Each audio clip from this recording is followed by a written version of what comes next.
our channel pariksha.com. Easy to understand, easy to learn. বন্ধুরা, কিছুদিন আগেই West Bengal public service commission দ্বারা আয়োজিত ক্লার্কশিপ পরীক্ষার পার্ট 1-এর রেজাল্ট বার করা হয়েছিল। সেই পরীক্ষাতে আশা করি তোমরা অনেকেই উত্তীর্ণ হয়েছে পার্ট 2-এর জন্য। যারা হওনি তাদের জন্য আগামী বেশ কিছু পরীক্ষার পার্ট 1-এর রেজাল্ট বেরোনো কিন্তু এখনও বাকি। যারা উত্তীর্ণ হয়ে পার্ট 2-এর জন্য বা ক্লার্কশিপ পরীক্ষা যারা উত্তীর্ণ হয়েছে তাদের জন্য কিন্তু পার্ট 2-তে ইংলিশ ও বাংলায় ডেসক্রিপটিভ পেপারে একটা বড় রোল প্লে করছে। আজকের ভিডিওতে আমরা এই ডেসক্রিপটিভ পেপারের মধ্যেই প্রেসি রাইটিংয়ের ব্যাপারে বেশ কিছু নিয়ম জানব। তো চলো নিয়মগুলো প্রথমে দেখে নিই আমরা। প্রথমে দেখো, আমরা জানি আগে প্রেসি কাকে বলে। প্রেসি বলতে কোনো একটা বড় প্যাসেজ দেওয়া থাকবে, সেটা হয়তো 8-10 লাইনের একটা প্যাসেজ দেওয়া থাকলো, সেইটার সারমর্ম বুঝে তোমাকে নিজের ভাষায় লিখতে হবে। তো এই প্রেসি রাইটিংয়ের বেশ কিছু নিয়ম আছে যেগুলো আমাদের জানতে হবে। রুল নাম্বার 1, প্রথমে দেখো তোমাদের যে প্যাসেজটা দেওয়া থাকবে সেটাই কিন্তু মনোযোগ সহকারে বেশ কিছুবার পড়তে হবে।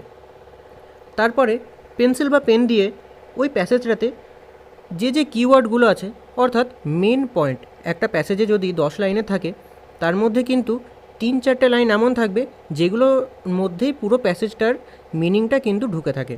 তো সেই 3-4টে লাইন বা 3-4টে ফ্রেজকে তোমাদের আন্ডারলাইন করে বার করতে হবে। তারপরে সেই যে কিওয়ার্ডগুলো তোমরা বার করলে সেইগুলোর বেসিসে একটা টাইটেল বানাতে হবে, যেটা কিন্তু প্রেসির হেডিং হবে। তো সেই টাইটেলটা বানাবে, তারপরে প্রেসিটাকে নিজের ভাষায় লিখতে হবে। সে প্রেসিটা লিখবে কিভাবে? যে প্যাসেজটা দেওয়া থাকবে আগে তোমাকে তার ওয়ার্ড কাউন্ট করতে হবে, সেই ওয়ার্ড কাউন্ট করে তার 1/3-এর মধ্যে লেখার চেষ্টা করতে হবে তোমাদের।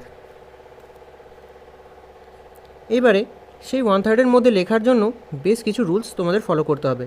প্রথমে দেখো, ফার্স্ট পারসন ইউজ করা যাবে না, অর্থাৎ এমনভাবে সেন্টেন্সগুলোকে লিখতে হবে যেখানে আমি কাজটা করছি, এই ধরনের সেন্টেন্স লেখা যাবে না। কিভাবে লিখতে হবে?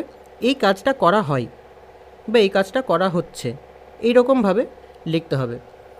সেকেন্ড দেখো, নিজের রিমার্কস দেওয়া যাবে না, অর্থাৎ কোনো একটা টপিকে তোমাকে যে প্যাসেজটা দেওয়া থাকবে সেই প্যাসেজটার ওপরে তুমি কিন্তু নিজের ওপিনিয়ন কিছু দিতে পারবে না।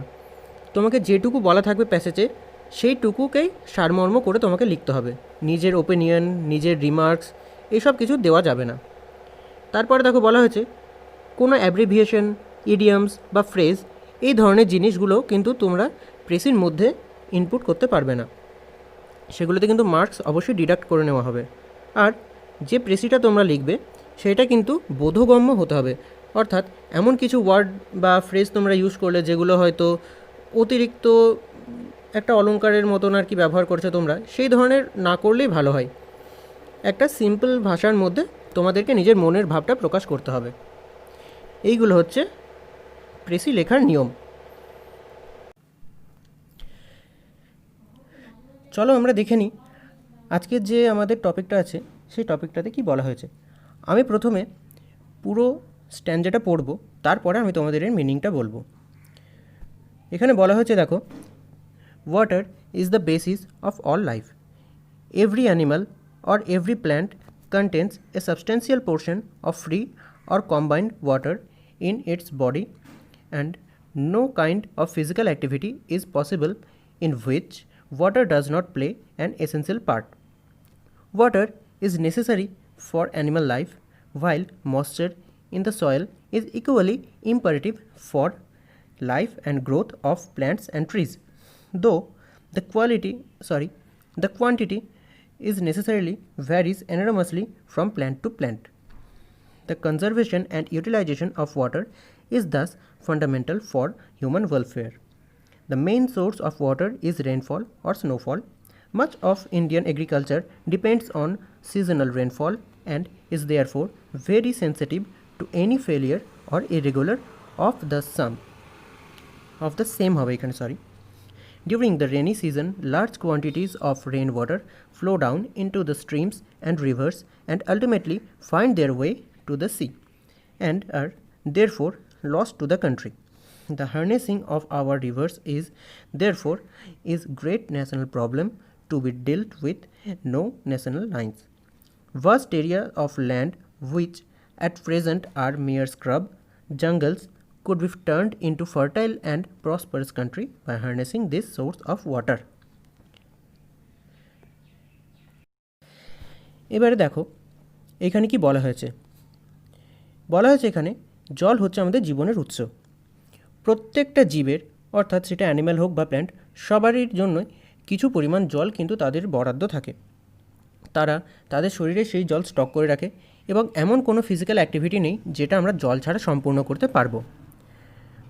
অ্যানিম্যালের জন্য অর্থাৎ প্রাণীর জন্য জল যতটা আবশ্যক, মাটিতে যে জল মিশে থাকে সেই জলটাও কিন্তু গাছের জন্য ততটাই আবশ্যক, কারণ সেই জল তারা তাদের মূলের মাধ্যমে অর্থাৎ রুটের মাধ্যমে তাদের লাইফের জন্য এবং তাদের গ্রোথের জন্য তারা ইউজ করে থাকে। সেই জলের পরিমাণটা গাছ থেকে গাছের ওপর ভ্যারি করতে থাকে, অর্থাৎ ছোটো গাছের জন্য যেমন কম জল লাগে, বড় গাছের জন্য বেশি জল লাগবে। এরপর দেখো বলা হয়েছে the conservation and utilisation of water is thus fundamental for human welfare, অর্থাৎ মানব সভ্যতার বিকাশের জন্য এই জলের ধরে রাখা এবং তার সঠিক উপযোগ করা এই দুটোই কিন্তু দরকার।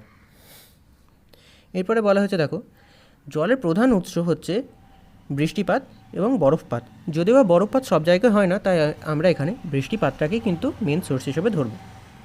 তারপর বলা হয়েছে ভারতের চাষের বেশিরভাগ অংশটাই কিন্তু বর্ষাকাল অর্থাৎ সিজনাল হয়ে থাকে, অর্থাৎ বছরে যে সময়তে বৃষ্টি হয় সেই সময়তে বেশি চাষ করা হয়, বাকি সময়গুলোতে জল সেচের মাধ্যমে করা হয়, অর্থাৎ অনেকটাই বৃষ্টিপাতের ওপর বা বর্ষাকালের ওপর কিন্তু আমাদের চাষটা ডিপেন্ডেন্ট করে।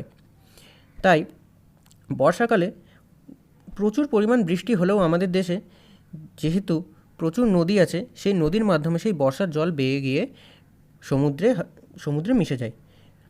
তার ফলে সেই জলটা কিন্তু আদতে কোনো আমাদের কাজে লাগে না। যতটা জল হয় বৃষ্টিতে ততটা যদি আমরা জমিয়ে রাখতে পারতাম তাহলে কিন্তু আমাদের মাটির গভীর থেকে জল তুলিয়ে আমাদের কিন্তু চাষবাস করতে হতো না, কিন্তু সেই জলটা কি হয় নদী নালার মাধ্যমে গিয়ে সমুদ্রে পতিত হয়। তাই এত বড় দেশের জন্য সেই জলকে কাজে লাগিয়ে দেশের উন্নতি করা সেটা কিন্তু একটা যথেষ্ট কঠিন বিষয়। আর আমাদের দেশে যত পরিমাণ এরিয়া এখনও পর্যন্ত স্ক্রাব বা জঙ্গল আছে, অর্থাৎ পতিত জমি বলতে যেটাকে বোঝায় ওয়েস্টল্যান্ড বা ব্যারেন ল্যান্ড, এই ধরনের হয়ে থাকে যেখানে কোনো রকম চাষাবাদ হয় না, কোনো মানুষ থাকতে পারে না, সেসব জায়গাকে আমরা এই বৃষ্টির জল যেগুলো বেয়ে চলে যাচ্ছে, যেগুলোকে আমরা স্টোর করে রাখতে পারছি না, সেইগুলোকে সঠিকভাবে উপযোগ করে আমরা কিন্তু সেইগুলোকে চাষযোগ্য জমি বানাতে পারি। তাহলে চলো এবার এর কি পয়েন্টগুলো আমরা দেখে নিই।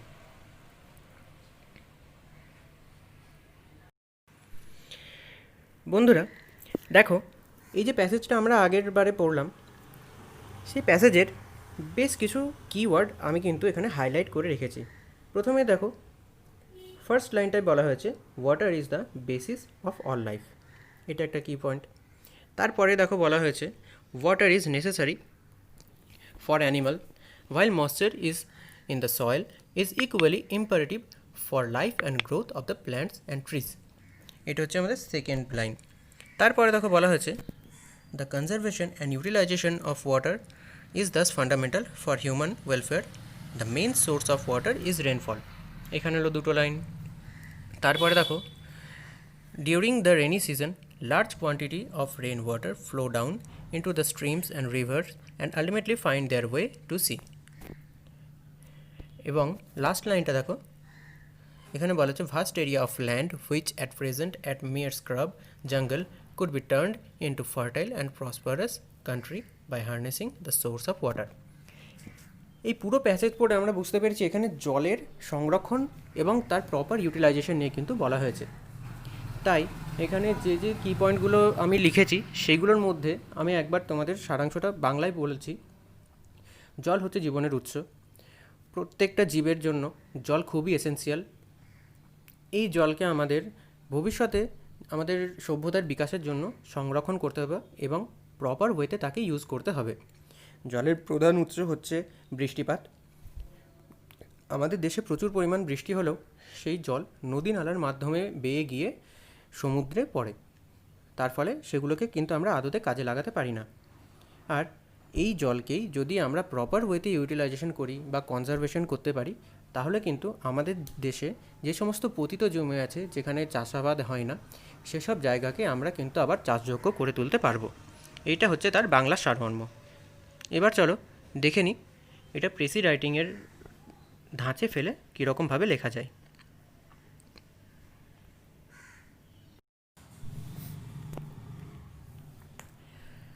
দেখো বন্ধুরা, এখানে আমি যে কিওয়ার্ডগুলো ছিল সেইগুলো অনুযায়ী একটা টাইটেল লিখেছি।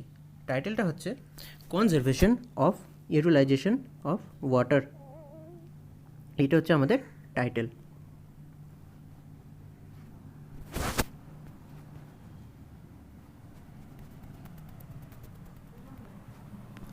এরপরে দেখো, এবার কিওয়ার্ডগুলো জয়েন করে যেভাবে প্রেসিটা লিখেছি সেটা দেখো। বলা আছে এখানে water is the basis of all plants and animal. তারপরে the main source of water is rainfall, but rain water flow down into the rivers and ultimately goes into oceans. So we must conserve it, sorry এই জায়গাটাতে conserve হতো,